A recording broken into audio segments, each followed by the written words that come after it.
A paz do Senhor Jesus. Gostaria de, nessa hora, convidar você a gastar um pouco do seu tempo, aproveitando que todos nós estamos aí nesse período de isolamento social.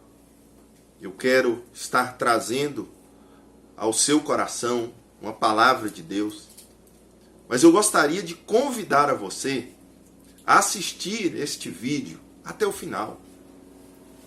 Assista esse sermão até o final. Que você que pode estar aí se sentindo tão aflito porque a igreja não está tendo culto presencial, você que está se sentindo na necessidade de ir a um culto, de ir à igreja, de ir a um templo, cultuar a Deus, que você agora gaste alguns minutos juntamente comigo aqui. Então eu gostaria de estar fazendo esse apelo já no início do vídeo, para que você assista todo esse vídeo. E a partir desse momento eu gostaria de convidar você a abrir a sua Bíblia, o seu aplicativo, se você tiver oportunidade, no livro de Gênesis, capítulo 41. Gênesis 41, primeiro livro da Bíblia, lá no seu verso 8. Gênesis, capítulo 41, verso 8, em diante. Onde a palavra do Senhor nos diz assim: de manhã, ao despertar, muito perturbado, Faraó mandou chamar todos os magos do Egito, todos os seus sábios. Contou-lhes os seus sonhos, mas não havia ninguém que pudesse dar interpretação. Então o copeiro-chefe disse a Faraó: hoje me lembro das minhas ofensas. Quando Faraó ficou irado com os seus servos e me pôs na prisão, na casa do comandante da guarda, a mim e ao padeiro-chefe. Tivemos um sonho na mesma noite, eu e ele. Sonhamos e cada um sonhou, cada sonho tinha o seu próprio significado. Achava-se conosco um jovem hebreu, escravo do comandante da guarda. Contamos a ele os nossos sonhos e ele nos deu a interpretação, a cada um segundo o seu sonho. E tal como nos interpretou, assim aconteceu. Eu fui restituído ao meu cargo e o outro foi enforcado. Então, Faraó mandou chamar a José e o fizeram sair às pressas da masmorra. Ele se barbeou, mudou de roupa e foi apresentar-se a Faraó. Este lhe disse: tive um sonho e não há quem o interprete. Porém ouvi falar a respeito de você, que quando ouve um sonho é capaz de interpretá-lo. José respondeu: isso não está em mim, mas Deus dará resposta favorável a Faraó. Tudo, meus irmãos, que nós temos passado tem um propósito de Deus. Tudo que nós temos enfrentado nesse período de isolamento social tem um propósito de Deus. Talvez você esteja sem entender, sem compreender o motivo pelo qual Deus está nos permitindo passar por isso. Talvez você esteja buscando achar culpados. Talvez você, no seu coração, até já elegeu alguns culpados. E talvez você não refletiu dentro do seu, assim como eu tenho que fazer no meu coração, os motivos pelos quais nós estamos passando por tal aflição. Nada acontece por acaso, meus irmãos. Você que está vendo esse vídeo precisa compreender que nada escapou do controle do nosso Deus. Ele sabe o que está fazendo. E nós precisamos compreender que a ação dele é melhor e infinitamente maior do que a nossa capacidade intelectual consegue absorver. Quando eu começo fazendo uma introdução como essa, você já logo se pergunta o que isso tem a ver com o texto. mas a similaridade com o texto é muito grande. Nós vemos uma pessoa que foi afligida, que sofreu. E daqui a pouco eu vou pontuar para você algumas coisas que ele passou que talvez nós nunca nem tenhamos nos aproximado disso. E estamos nos encontrando numa situação de desespero, de aflição, sem saber o que fazer.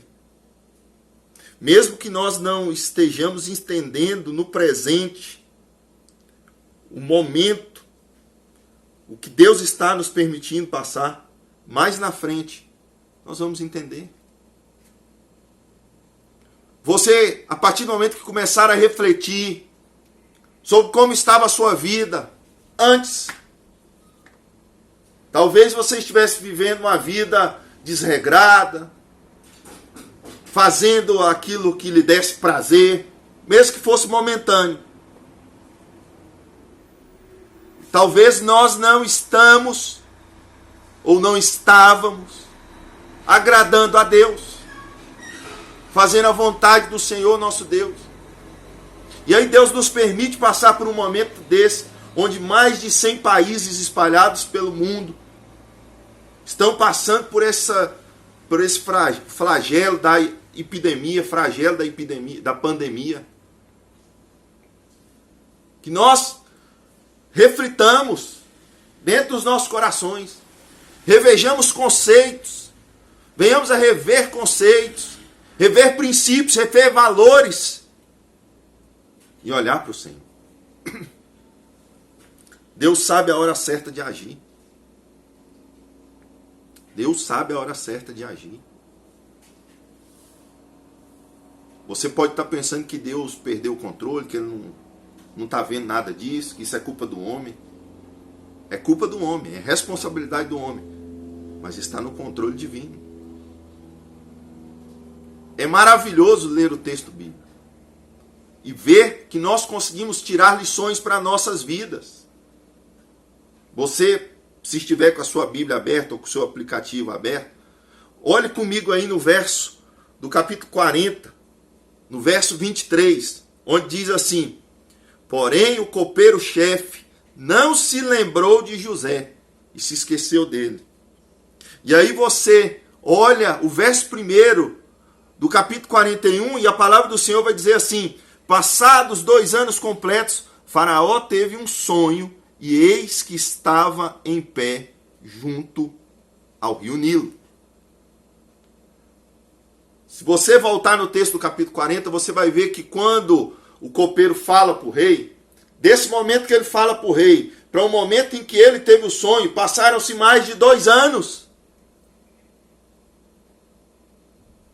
José falou para ele, falou: lembra-te de mim, apresenta minha causa na mão de Faraó. E ele se esqueceu. Ele, o copeiro, se esqueceu. Deus não se esqueceu. Deus sabe a hora e o momento exato de agir. Tudo isso que está acontecendo nas nossas vidas, nos nossos lares, está debaixo da ação poderosa da mão de Deus. Ele sabe que todos nós estávamos precisando de voltarmos para as nossas famílias, de nos preocuparmos com o nosso culto familiar, de nos preocuparmos mais e mais em ser agradáveis a Deus, de nos preocuparmos em estar com os nossos olhos fitos no Senhor. É interessante observar que agora, nesse momento, muitas pessoas que não estavam frequentando nenhuma igreja, agora se sentem na necessidade de ir para a igreja. Por quê? Porque o peso da destruição, da pandemia, do vírus, começa a assustar o coração daqueles que estavam se achando intocáveis. Não, eu já conheço a palavra de Deus, não preciso ir para a igreja nenhuma, ninguém tem palavra nenhuma para mim. E aí jogavam aquelas desculpas: todo padre é pedófilo, todo pastor é ladrão, então eu não preciso ir para a igreja nenhuma. E agora vem-se um desespero. As igrejas estão fechadas, é covardia. Alguns estão abertos, então esses é que são bons. Irmãos, agora é momento de ser prudente, de ser cauteloso, de ser obediente às leis, das autoridades instituídas. Se há uma suspensão de reuniões, nós como cidadãos devemos respeitar. Não é perseguição à igreja, é prevenção, é prudência. E nessa hora eu quero colocar no seu coração uma pergunta. O que te levou para tão longe da presença de Deus? Deus não se esqueceu. Deus está agindo no nosso favor. Ele conhece a cada um de nós. Ele nos conhece no individual, no particular. Cada detalhe das nossas vidas. Deus age no tempo dele, não no nosso.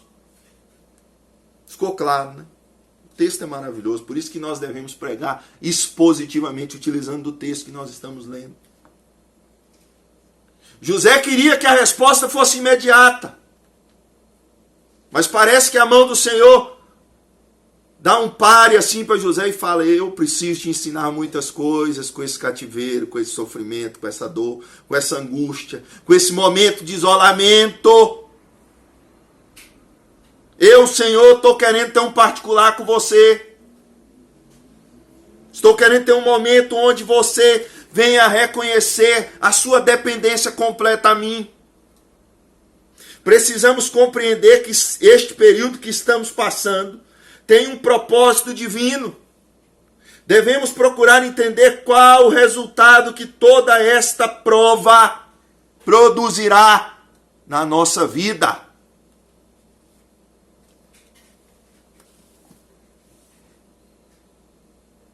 Nós estávamos numa situação tranquila.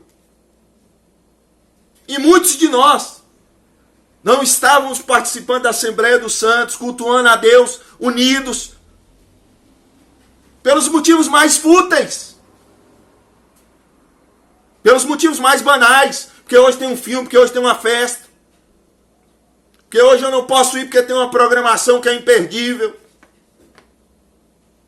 Começamos a banalizar o culto ao Senhor. E aí o Senhor vem e nos dá um choque. E tudo isso que eu estou falando para você, serve para você e para mim.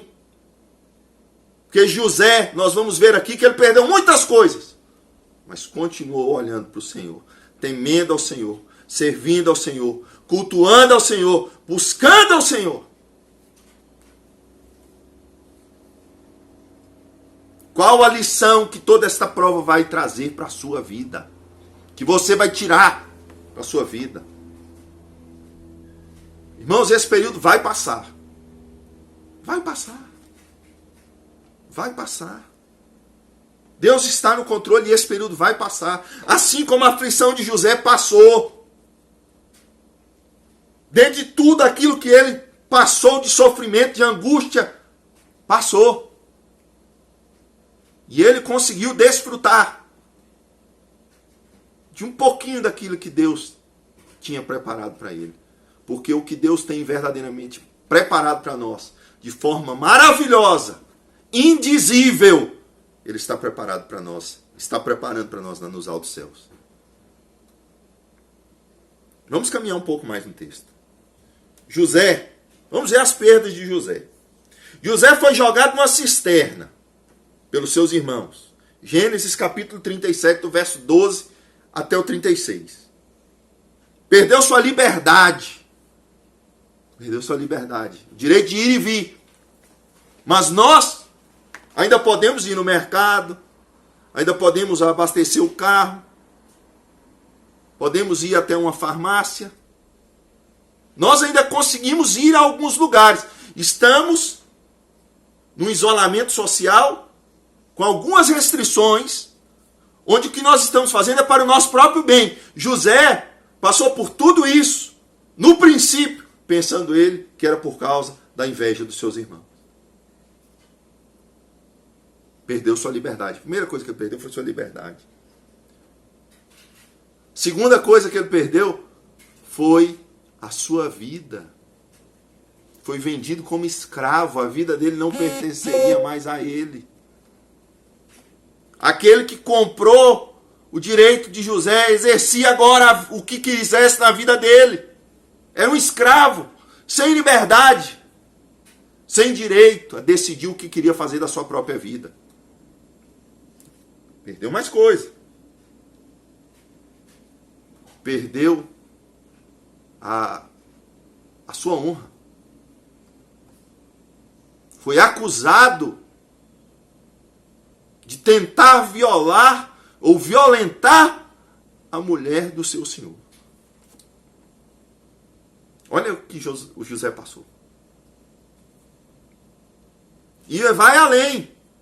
Que agora imagine esse homem que já tinha perdido a sua liberdade, já tinha perdido o direito da sua vida, de fazer o que quisesse, agora estava perdendo também a sua inocência, porque fora acusado injustamente.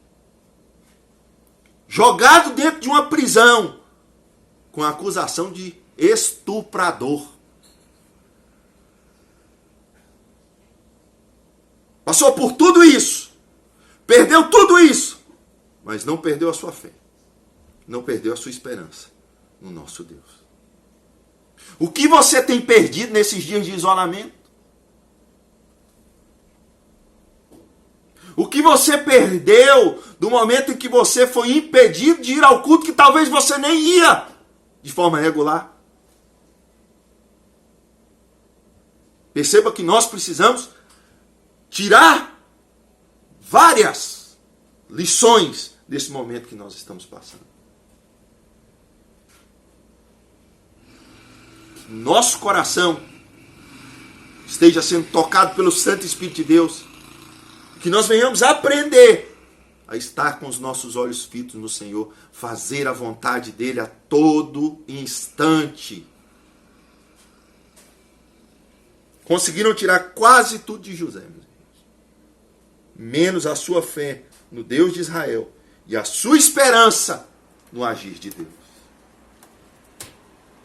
Continue alimentando a sua fé, ouvindo palavras bíblicas diretamente do trono de Deus. Alimente a sua esperança em que esta crise vai passar, em que esse momento de pandemia vai passar, e em breve nós vamos poder louvar, cantar, engrandecer ao nome do nosso Deus, juntos, unidos, como a Assembleia dos Santos, como a congregação dos justos. Guarde as lições que estão te sendo colocadas ou te estão sendo dadas agora no seu coração. Olhe para o Senhor. Não perca de vista o Senhor nosso Deus. Continuemos olhando para Ele. O que você está perdendo nesses dias de prova? Não perca a sua fé no Senhor. Não perca a sua esperança no agir de Deus. Não perca o seu amor por Deus e pelo próximo. Quantas pessoas estão perdendo o amor por Deus e pelo próximo? Estão tirando o seu olhar do Senhor e olhando apenas para as suas necessidades. Olhando apenas para as suas aflições. Não perca o amor ao nosso Deus e nem o amor ao próximo. Estenda a sua mão àqueles que precisam. Eu sei que agora não é hora de dar as mãos, mas quando eu te digo estender a mão, não custa nada você perguntar se um idoso, se uma pessoa que tem dificuldade de locomoção está precisando de algo. Seja diferença. Não guarde rancor nem amargura de ninguém. Saiba que Deus, no tempo certo, vai fazer o seu agir, o seu mover na sua vida. Creia no Senhor. Deus está no controle, Ele está agindo, e em breve veremos o seu mover. Como José viu. Passou-se tudo o que José passou. Mas no momento certo, que foi o texto que nós lemos, Deus fez com que o copeiro se lembrasse que existia um jovem hebreu que tinha a unção da parte do Deus de Israel, que deu a ele a capacidade de interpretar sonhos. O sonho de Faraó foi perturbador. Talvez esteja sendo perturbador a situação que nós estamos passando para você, para a sua família, para a sua casa. Mas deixa eu te falar uma coisa. Confie no Senhor. Ele sabe o que está fazendo. Olhe para o Senhor. Mantenha sua fé viva no Senhor. Quando José foi chamado, depois do testemunho que o copeiro deu, Faraó, ele se apresenta diante de Faraó, e Faraó pergunta: é você que é o homem capaz de decifrar os sonhos? José podia muito bem ter se engrandecido, se exaltado, se ensoberbecido, se orgulhado, e falado: sim, sou eu mesmo, eu sou o cara. Mas não, ao contrário, ele disse: o Senhor, olha lá, no verso 16, isto não está em mim, mas Deus dará a resposta favorável a Faraó. Talvez não esteja em você a coragem, o ânimo de atravessar esse momento, mas clame ao Senhor nosso Deus, que enviará da parte dele o seu Santo Espírito e suprirá todas as suas necessidades. Que você nessa hora refrigere a sua alma, descanse no Senhor, porque Ele está agindo. Esse é o momento de crer, de buscar, de clamar ao Senhor, de buscar a Ele enquanto ainda o podemos achar. Toda essa situação que está passando é para que nós venhamos a cultuar a Deus do jeito que Ele merece, a exaltar o seu nome do jeito que Ele merece, a o adorarmos como Ele merece. Estava vendo uma reflexão do reverendo Hernandes Dias Lopes, e ele colocava muito bem, dizendo que nesta aflição nós vemos que Deus é soberano e está no controle de todas as coisas, e vemos o tanto que o homem é fraco, frágil. Que você compreenda isso. E dependa do Senhor. Clame ao Senhor. Busque ao Senhor. Seja incessante a sua oração. Buscando, anelando, desejando estar cada vez mais próximo do Senhor. Que a tua fé seja fortalecida nessa hora. Que o Espírito Santo de Deus avive o teu coração. E traga ao teu coração aquilo que te dá esperança, que é Cristo Jesus morreu na cruz para nos salvar e nos redimir de todo pecado e de todo mal. Creia, confie no Senhor, não perca as suas esperanças, não perca a sua fé.